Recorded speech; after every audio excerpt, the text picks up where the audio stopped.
nandito pa rin po tayo, no? Nagpapatuloy tayo sa ating series, no? Mark of an Effective Personal Ministry sa buhay ni Peter. Ando na tayo sa may salvation. So tamang-tama, may susi. Mamaya may ano yan, may ibig sabihin yung susi na yan. Pero bago tayo magpatuloy, meron akong isang tanong. No? Lalo na sa sa iba. Ayan. Bakit ba nagkakaroon ng tinatawag na favoritism? Oh, hindi tayo teacher, pero minsan nakakaramdam tayo, di ba? Tama? Sabi sa nabasa ko, dahil may kanya-kanyang natatanging personalidad ang bawat isa. Okay? Merong mas responsable, may mas maganda, may mas mabait, di ba? May mas tahimik, di ba? At may mas magulo. Doon tayo nagbabase, di ba? Gusto ko siya kasi napakabait niya, di ba? Gusto ko siya kasi ang tahimik niya. Di ba? Ayaw ko siya kasi ganito siya eh. Oh, so doon nag-i-start yung favoritism. Ang favoritism ay nagdudulot ng paghahambing-hambing sa bawat isa at nauuwi sa away, tampuhan later, di ba? Ba't siya lagi dito ganyan? Competition, di ba? Yan ang pinagdudulutan niyan. Maging sa Bible, nakabasa tayo, no? Na may favoritism din. Tama? Okay. So ito 'yon. Hulaan natin 'yan. Sino 'yan? Favorite siya ng nanay niya. Kaya nung ibibigay yung birthright niya, ay birthright ng tatay. Ha? Si Isaac and Jacob. Eto pa. Meron siya mga anak. Pero meron siya natatanging anak. Sino yan? Sino yung mag-ama na yan? Joseph and Jacob uli. Di ba? Ayan. Eto pa. Love triangle sa Bible.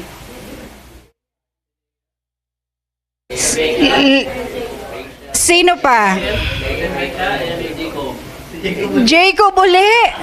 Iba talaga si Jacob, di ba? Okay, punta tayo sa New Testament. Okay, meron siyang dalawang anak. Yung bunso, kinuha na yung kayamanan. Umalis ng bahay, nagpakasasa. Prodigal son. Pero ang pangalan niya? Hindi Jacob, hindi pinangalanan. Ayan na naman. Okay.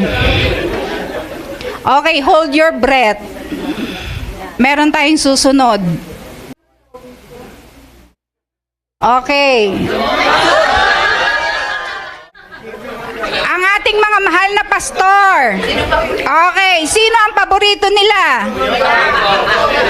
Si Jacob uli. Hula. Makakahula, may 50 reals. Kay pastor. Sino daw? Bakit daw si Kuya Bal?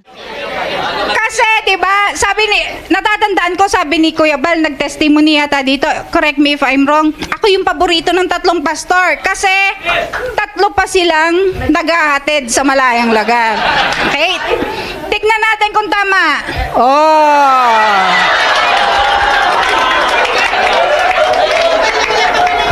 Diba? Ayan. Pastor, nagising na sila. Okay. Just as people are destined to die at once and after that face judgment. Diyan sa judgment, okay, ang layo, diba? Maiko-connect ko yan. Pero sa judgment, wala nang paborito. Lahat tayo papunta dyan. Okay? So, napakaigsi ng buhay para magkaroon tayo ng favoritism. Bakit hindi pwedeng pantay-pantay na lang? Hindi po ba? Amen? Pagka namatay tayo, saan tayo pupunta? Sa impyerno o sa langit? Bilang isang Kristiyano, alam natin na wala tayong magagawa sa ating salvation, di ba? Sabi nga ni Kuya Jess, ang ambag lang natin ay kasalanan natin. Pero alam natin, ang gagawin natin, ang maniwala at manampalataya sa ating Panginoong Hesus. Amen? question dito na dito iikot ang ating topic. Sapat na ba ang maging mabuti para maligtas? Ano ang ibig sabihin ng God shows no partiality? Yung binasa ni Kuya Ronel kanina. Sino yung tinutukoy sa verse 35 na every nation? And paano nabigyan ng kaligtasan ang mga Hentil and non-Jewish nation? Nation. Okay, may A pala yun. Okay. At maging tayo. Paano nakarating sa atin? Okay? Lagi nating nakikita itong verse na ito. Ephesians 2:8-9. Sabi diyan, kayo ay naligtas. Tayong lahat ay naligtas sa pamamagitan ng ating pananampalataya. Okay? Ang tanong, paano tayo magkakaroon ng pananampalataya para maligtas? Sabi sa Roma 10:17, kaya't ang pananampalataya ay bunga ng pakikinig, at ang pakikinig ay bunga ng pangangaral tungkol kay Kristo. Okay, sa English, ito yung lagi nating naririnig, faith comes from hearing and hearing the word of God. Dahil sa pakikinig natin ng ebanghelyo, dito natin na malalaman yung buhay, kamatayan, at muling pagkabuhay ng ating Panginoon. Na kung sino ang maniniwala at mananampalataya sa ginawa ng Panginoon sa krus na Kalbaryo ay magkakaroon ng kaligtasan. So diyan makikita natin na ang pakikinig ng ebanghelyo, ng mabuting balita ay napakahalaga. Amen? So kung hindi natin maririnig ang katotohanan, ano po ang paniniwalaan natin? Di po ba? Dito po sa Acts 10, ito po ay isang patunay na ang mabuti ay hindi sapat para tayo ay maligtas. Amen? So, kailangan din nating marinig ang salita ng ating Panginoon, ang mabuting balita. Kaya si Cornelius, di ba? Kaya si Peter nagpunta kay Cornelius. So, dudugtungan natin yan mamaya. Yung mabuting balita na yon, yung ma-share, i-discuss po ni Ate Sally. Kadugtong ng kay Ate Sally. So, maghinto ako doon. Dito din sa Acts 10, nagkaroon ng radical change. The welcoming of the Gentiles to the Christian world. Dito nagsimulang, dito yung simula na mapabilang ang mga Hentil sa Christian world. And dito na break ang barrier o hadlang between the Jews and Gentile. So, pasadahan ko lang po, tignan natin kung bakit may barrier ang Jews and Gentile. Kung ano ang turing ng mga Jews sa Gentile. Okay. According to David Guzik and Dr. John MacArthur, lagi nating nakikita ito kay Dr. John MacArthur, no? Yung morning prayer ng mga Jews. Sabi dito, they are so thankful in their prayer that they are not slaves, a Gentile, or a woman. And then, part of their religion is, they will never help a Gentile. Dahil ang katwiran nila is, isa na namang Hentil, isa na namang maruming tao ang maipapanganak. And dito, may isang and she asked to be admitted sa Jewish faith. Anong ginawa ng rabbi? He shut the door in her face. So, ibig sabihin, hindi talaga welcome ang mga Gentile sa Jewish. Okay? Another one. Some facts about how the Jews felt about Gentile. Okay, hindi sila pwedeng maging guest. Hindi pwedeng maging guest ang Gentile sa bahay ng Jews at ganun din, vice versa. And a dirt from a Gentile country is considered defiled. Anything na manggagaling sa Gentile world is marumi ang turing nila. Okay, papagpagin nila ng matindi ang kanilang mga sandalyas pag galing sila sa Gentile world.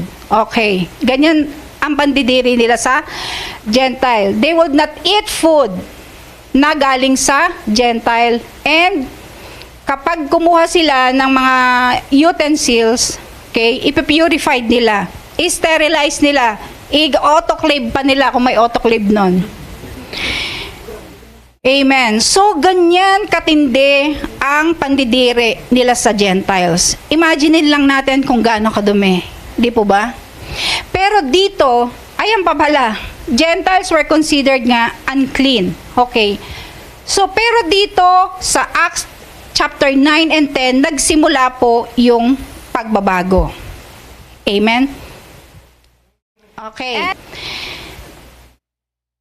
Sabi dito, paano nagkaroon ng pagbabago? So, itong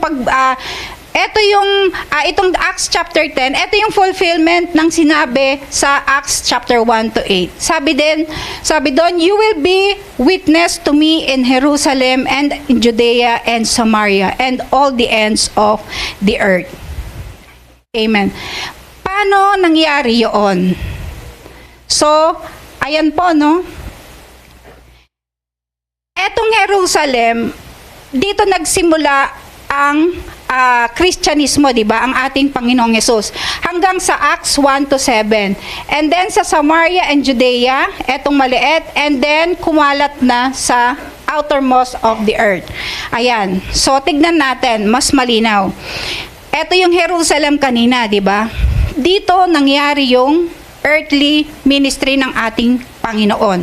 Diyan din ang Acts 1 to 7, sabi ko nga, hanggang kumalat sa Judea and Samaria. Kung natatandaan natin, sa Acts chapter 8, si Ethiopian eunuch na sinera ni Philip. Di po ba? Tama. Nag-share si Philip sa Ethiopian eunuch na lineage ni Ham. Okay. And then, sa chapter 9 ng Acts, conversion of Saul, son of Shem. Okay? Diyan din nangyari yan. And then, hanggang kumalat sa ends of the earth. Diyan sa ends of the earth na yan, dito sa chapter 10, eto na yung Gentiles. Si Cornelius. Sa Caesarea. Nasa Caesarea na tayo, di ba? Okay, son of Japhet naman. Kasama na tayo dyan. Amen. So, sa Matthew 8:11, sabi dito, I say to you that many will come from east and west and recline at the table of Abraham. Diba? Isaac and Jacob in the kingdom of heaven. Sabi sa Tagalog, at sinabi ko sa inyo na marami ang magsisipaggaling sa silangat at kanluran at magsisiupong kasama ni Abraham, Isaac, Jacob at sa kaharian ng langit. So, from east to west, nung kumalat na yung mabuting balita ng ating Panginoon. So, hindi lang sa lineage ng Jewish, kundi kasama na rin ang Gentile dyan. Amen. So, sabi dyan, saan nagsimula at paano nangyari? Yung mapa natin kanina, dito siya nagsimula sa ends of the earth, 'di ba? Kasi dito unang magkakaroon ng kaligtasan sa Gentiles. Doon sa katauhan ni Cornelius, no? Inumpisahan ni Pastora Gina 'yan.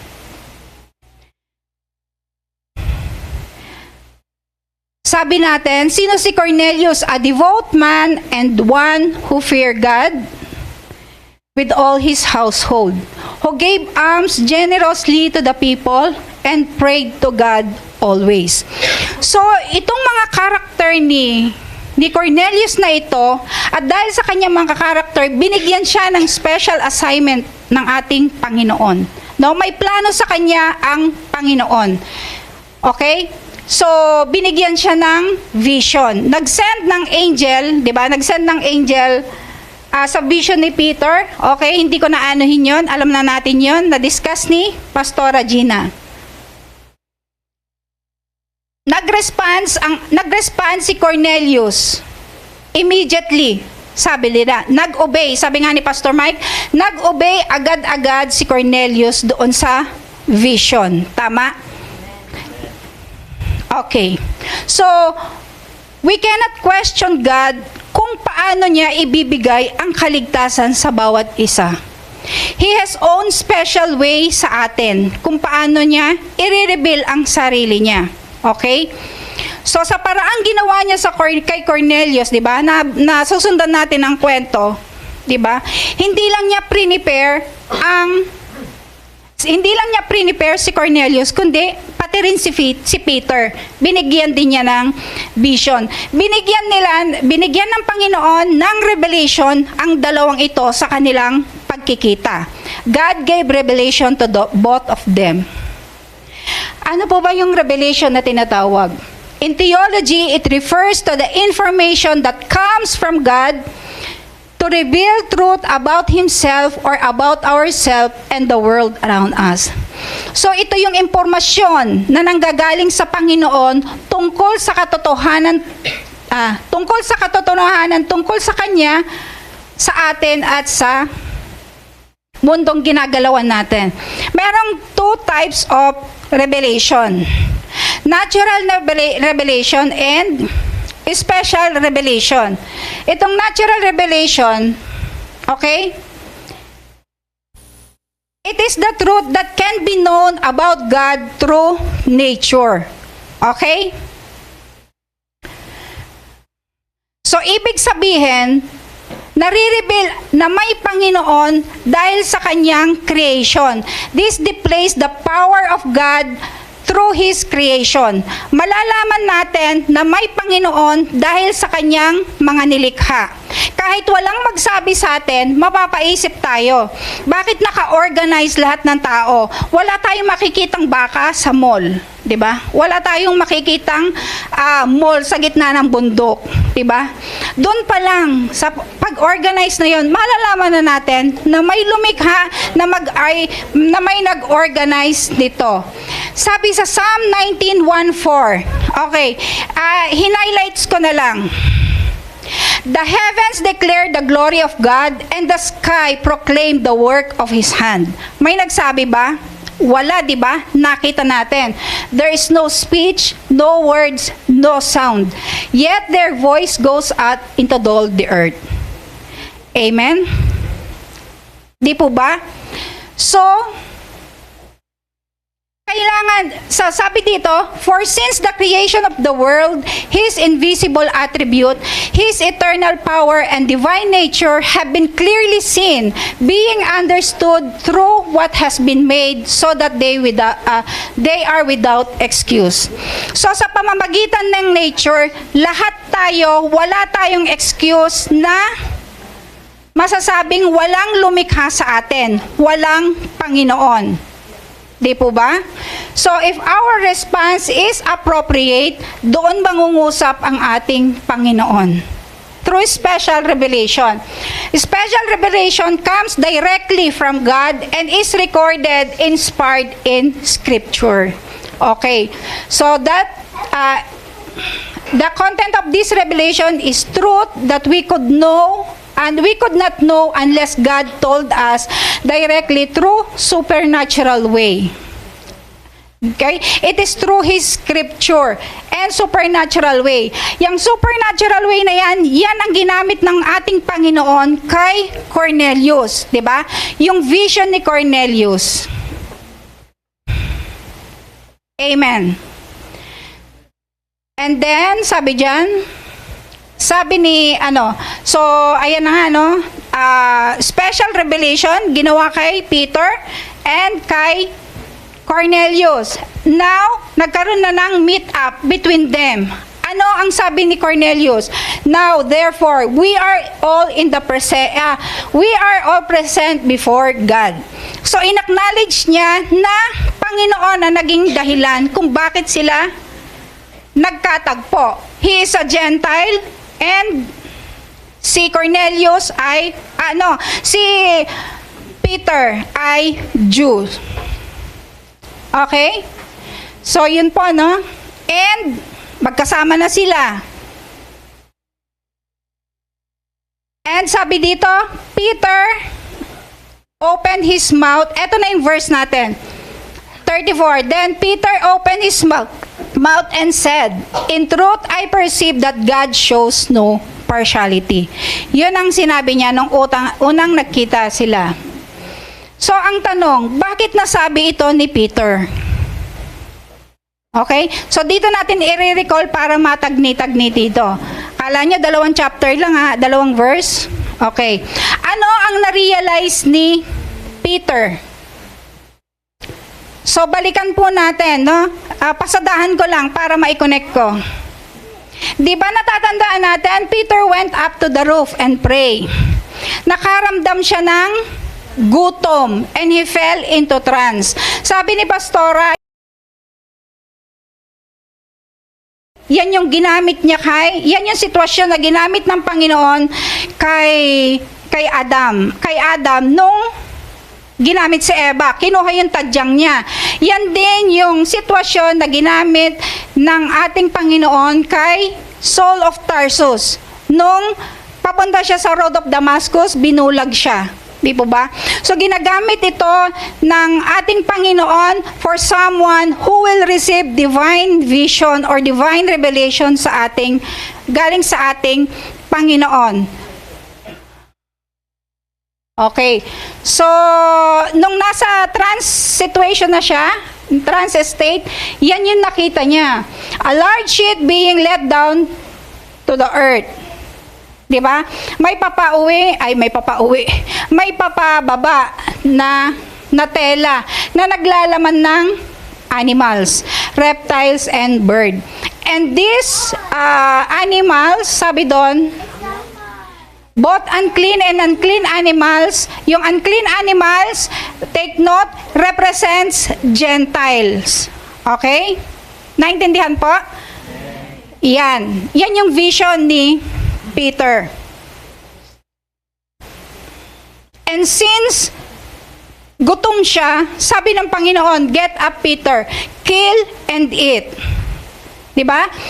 Pero meron siyang law na pinaninindigan mula pa nung Old Testament, no? Doon sa Torah nila. Sabi doon, "But Peter said, 'By no means, Lord, I have never eaten anything impure and unclean." Panginoon na nagsasabi niyan. Pero tumanggi pa rin siya. Sabi ng Panginoon, verse 15, "And the boy spoke to him and to him a second time, 'Do not call anything impure that God has made clean.'" Amen. So, ano ang koneksyon ng vision ni Peter sa law ng Jews na pinagbabawal na kainin ang ibang hayop? Di po ba? Yan yung mga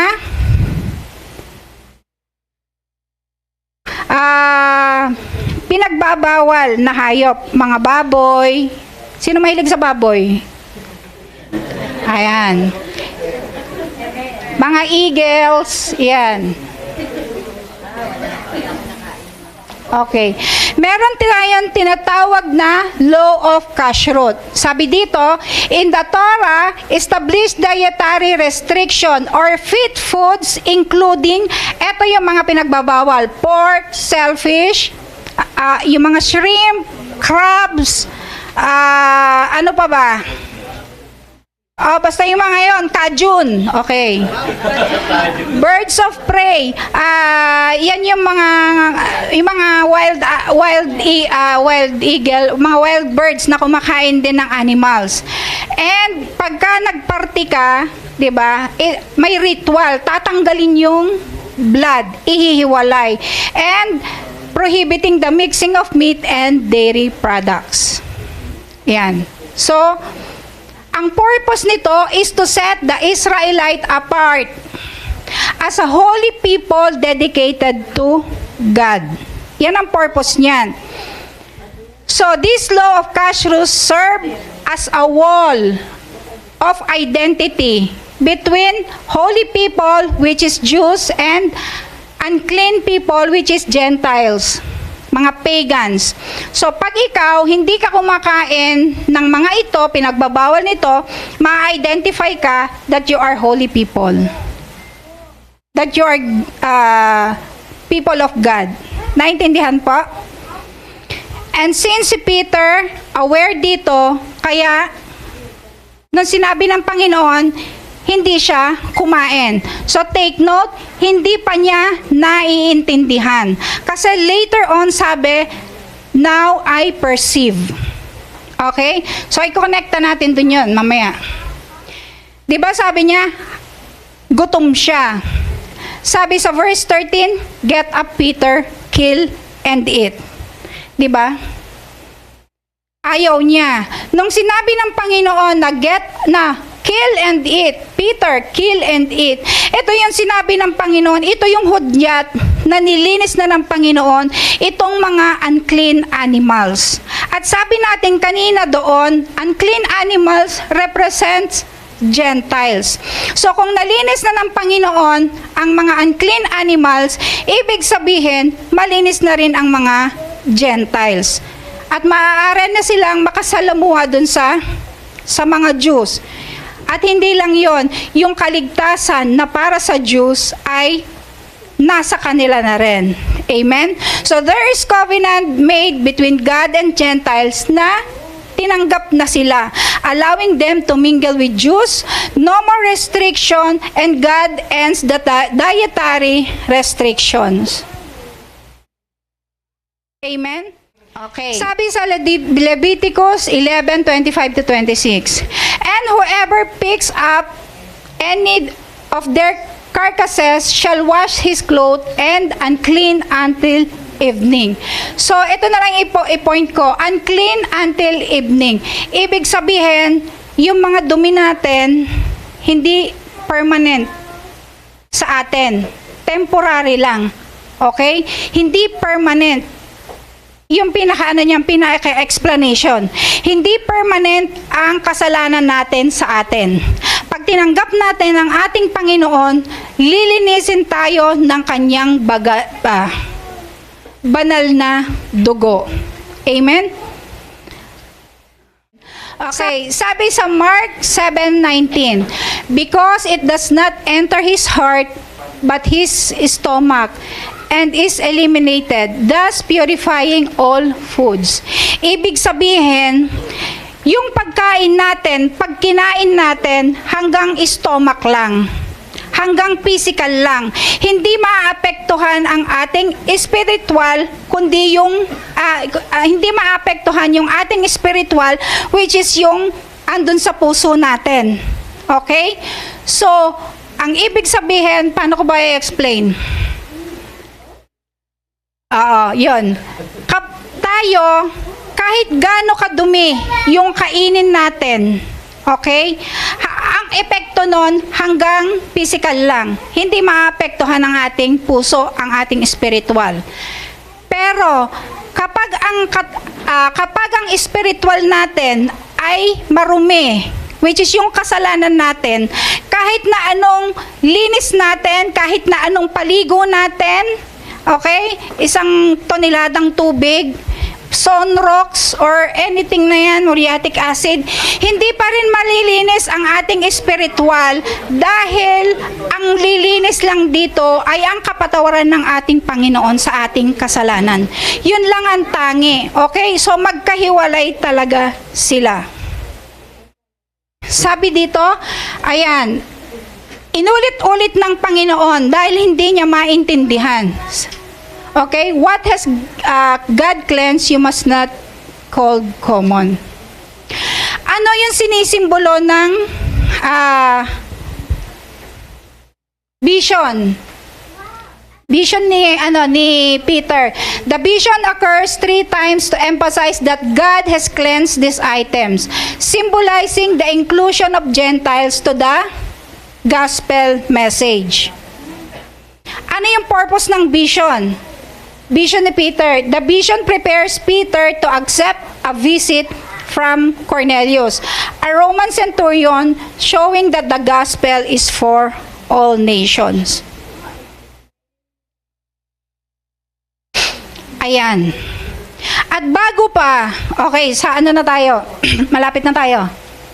Malapit na tayo sa pinaka-verse natin. Okay, bago pa pumasok si Peter sa bahay ni Cornelius, may pinaalala si Peter. Sabi diyan, it is against for our law for a Jew to associate with or visit a Gentile. Okay?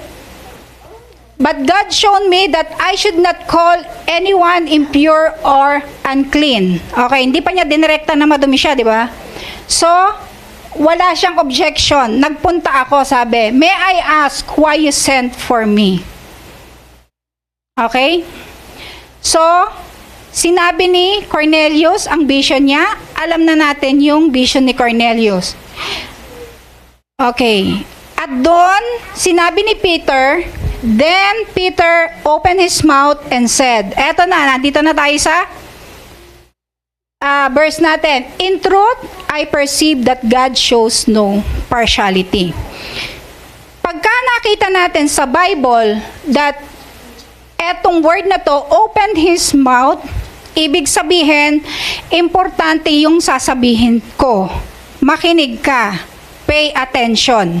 Ganon. Example, si Jesus, doon sa Beatitudes, di ba? He opened his mouth and taught them saying. So, yung Beatitudes sinabi ng ating Panginoon. And then, yung sinabi ko kanina, si Philip, opened his mouth at shinare niya yung gospel sa Ethiopian eunuch. And he got saved, yung Ethiopian eunuch. And then, si Philip din, sa Acts 18:14, he opened his mouth also. Ayan, hindi ko na i-elaborate. Open his mouth and said, no? Ito na yung pag-umpisaan ng pag-share ni Peter. In truth, sabing ganon, I perceive. Perceive in Greek is antelambenomai, which means to realize. To become aware, conscious, na-realize niya, naintindihan niya, malinaw na sa kanya. Kung dati, 3 beses sinabi ng Panginoon, hindi pa rin niya nga maintindihan, ngayon mismo sa kanya nang galing, ngayon, naiintindihan ko na. Okay? Ang alin? That God shows no partiality. Okay? Partiality in Greek is prosopolemsia, which means favoritism. Favoritism is the practice of giving unfair, preferential treatment to one person or group at the expense of another. Okay. Itong favoritism na ito, hindi ito attribute ng ating Panginoon. Okay? God is just and God is fair. Okay? Ito yung sinasabi ni Peter na naintindihan na niya. Sabi dito, the Jews had come to feel that they were favorites of God. Bakit? Because they were descendants of Abraham. Okay. So, hanggang ngayon, ganyan pa rin yan na, uy, anak ako ng mayor, di ba? So, kailangan iba yung trato nyo sa akin. Parang ganun, no? Okay. May tanong dito, bakit ba yon ang naging paniniwala ng Jews? Sabi sa Deuteronomy 10:15-17, yet on your father, sabi ganon, the Lord set His affection to love them, and He chose their descendants after them.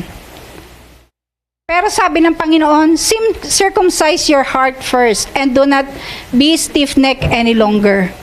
For the Lord is God of God, for the Lord your God is God of gods and the Lord of lords, a great God and mighty and awesome, who shows no partiality and accept bribe.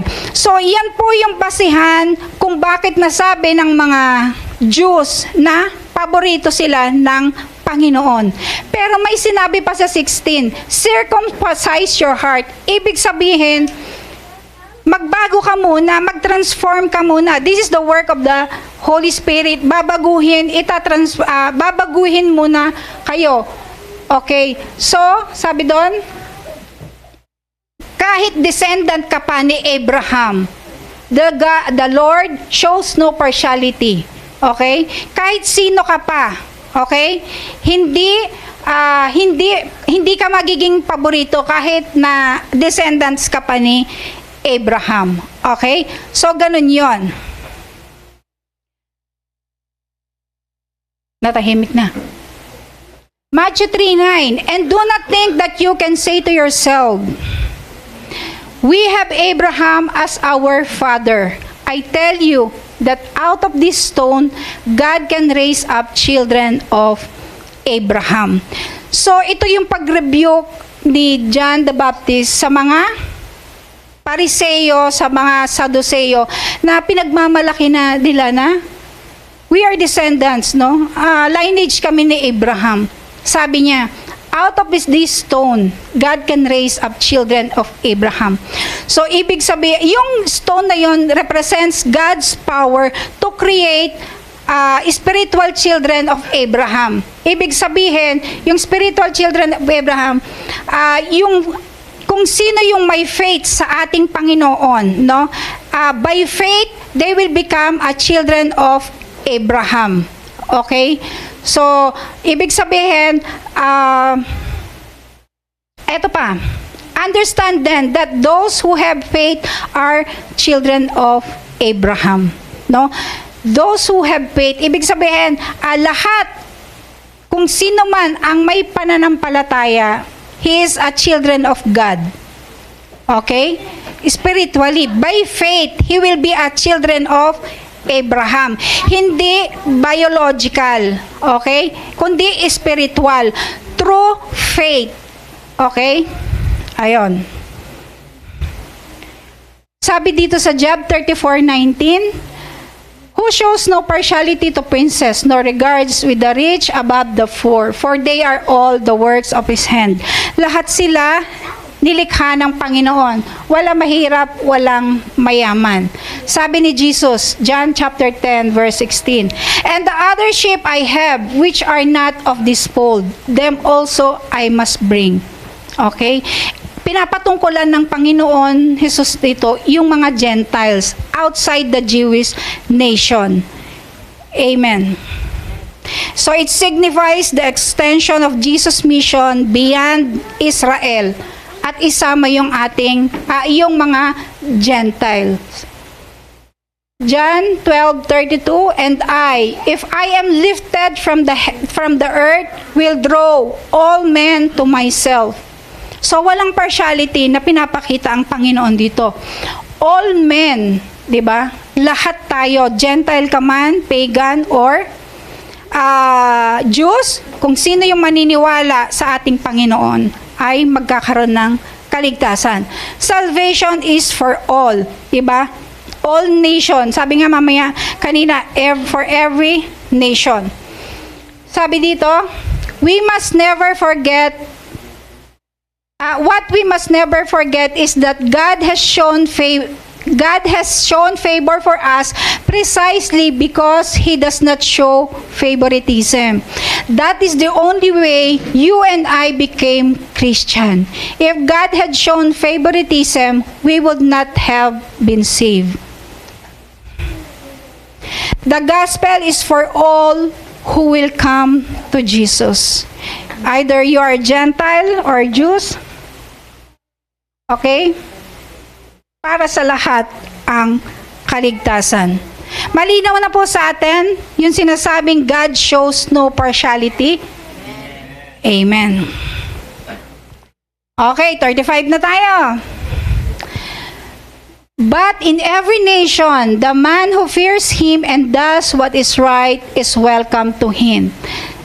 Sabi doon kanina, God shows no partiality. Pero may but. 'Di ba? Parang may contradiction. 'Di ba? Sabi diyan, every nation, ibig sabihin kahit saang anong lahi ka, kahit hindi ka Jews, okay? Kung may takot ka sa Diyos at gumagawa ka ng tama, you are welcome to Him. Yung every nation, sabi sa Acts 43, matatalakay ni Ate Sally to, everyone who believes in Him receives forgiveness of sin. Everyone, ibig sabihin, kahit sino. Okay? The man who fears Him and does what is right is, sabi doon, welcome to Him. Ay, bakit nagmadali? Okay. Sabi dito, ano tawag dito? Ba't ayaw nang bumalik? Ayon. The man who fears him. Balikan natin si Cornelius. He was a God-fearing man. Pag nakita natin tong God-fearing man, ibig sabihin ito, it is a technical term used by Jews to refer to Gentiles who had abandoned their pagan religion in favor of worshiping Jehovah God. Sabi ni John MacArthur, yung God-fearing man, pag nakita natin sa New Testament, ito, having an attitude or reverence, or respect to God, sabi ni MacArthur. Sabi naman ni Charles Bridge, it is that affectionate reverence by which the child of God bends himself humbly and carefully to his father's too. So, ayan po, ang God-fearing man.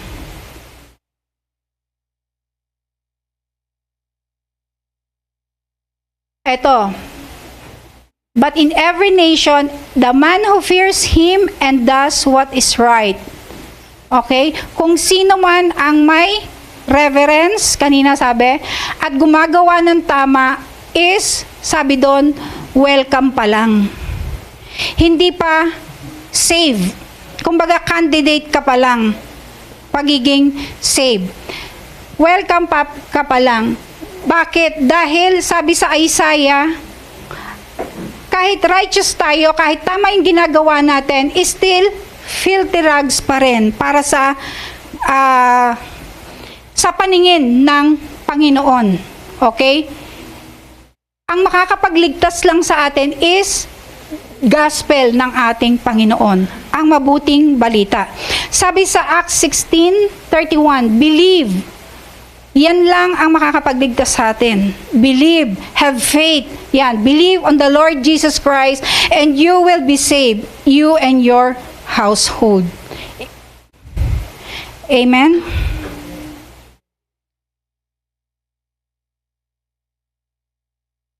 Sabi dito, neither their fear nor their works merited God's grace, but characterized a seeking heart in a lost person, and God, in His sovereignty, does respond to the seeking heart by sending a saving gospel.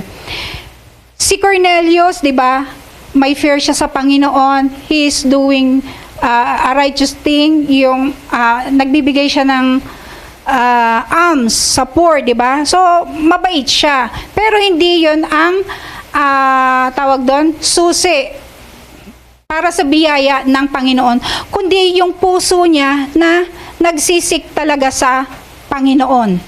Amen? And nag-send ang ating Panginoon ng messenger. Yun nga yung si Peter. Pinadala ng Panginoon si Peter para makarinig ng mabuting balita. So, ibig sabihin, kahit napaladasal tayo, may takot tayo sa Panginoon, still, kailangan pa rin nating makarinig ng good news. Kailangan pa rin nating makarinig ng gospel ng Panginoon dahil ito ang katotohanan. Dito natin makikita, dito natin maintindihan ng buong buo, mauunawaan ng buong buo kung bakit napunta ang ating Panginoon dito, namatay siya at muling nagkabuhay. Kaya yung BS natin is dito talaga natin unti-unting maiintindihan. Amen? So, kailangan talaga natin na mag-attend ng BS. Kung hindi tayo makaka-attend ng BS, meron tayong YouTube channel. Andun po lahat. Amen? Hindi man natin maunawaan. Faith comes from hearing and hearing the Word of God. No? Sa pakikinig at pakikinig natin, doon unti-unting uusbong, doon unti-unti tayo magkakaroon ng pananampalataya. Amen? And then, dumating nga si Peter, sabi dito, eto, inano ko na lang, chapter, He will speak words to you by which you will be saved, you and your household. And then, yun na nga, di ba? Dun sa part ni Ate Sally, nag-share ng gospel si Peter, and then they got saved. Amen? So, they are the first Gentile na nakareceive ng salvation. Amen? So, sa buhay ni Cornelius na isang Gentile, hindi pa siya nakaabot sa point na saved na siya. Kailangan pa niyang makarinig muna ng gospel. Okay? Ayan. Conclusion na tayo. Ang story ni Cornelius sa Bible ang nagpapatunay na hindi lang sapat ang pagiging relihiyoso, gumagawa ng tama at may takot sa Diyos upang makamit natin ang kaligtasan. Tulad niya na may takot sa Diyos, sinasamba niya ang nag-iisang Diyos na buhay at mabuti ang kanyang mga gawa, kailangan pa rin niyang marinig ang gospel. Okay? Ito yung tungkol sa buhay ng Panginoon, sa kanyang pagkamatay at pagkabuhay na magmuli. Makikita din yung kauhuwan ni Cornelius at ang kanyang sambahayan sa salita ng Diyos at tunay nga nagagawa ng paraan ang Panginoon sa mga taong nakikita niyang hinahanap ang katotohanan tungkol sa kanya, kaya niya pinadala si Cornelius. If you seek me and find me with all your heart, then you will find me. Sabi sa Jeremiah 29:13. Nang narinig niya ang mabuting balita at ay nanampalataya siya at ang buong sambahayan, at sila ang kauna-unahang hentil na nagkaroon ng kaligtasan. Sa buhay ni Cornelius, isa itong malinaw na testimony na walang pinapanigan o pinipili ang Panginoon sa tao.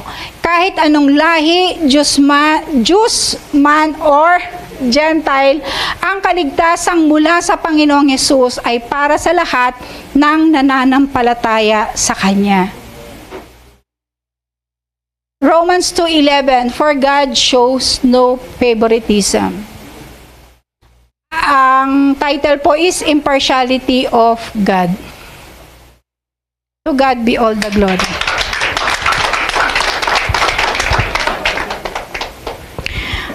Samahan niyo po muna ako sa isang maigsing panalangin. Ama naming Diyos, na makapangyarihan sa lahat, thank you for being with me, Lord Jesus. Tunay nga po, Lord, na dahil sa iyo, Panginoon, ay na-share ko ito, Panginoon. Salamat, Lord, sa wisdom, Panginoon. And thank you for your word, O Lord Jesus. And thank you, Lord, sa mga taong naging Peter, Lord, sa buhay namin na matyaga, Lord, na nagtuturo, matyaga, Lord, na nagsishare ng iyong salita, Panginoon.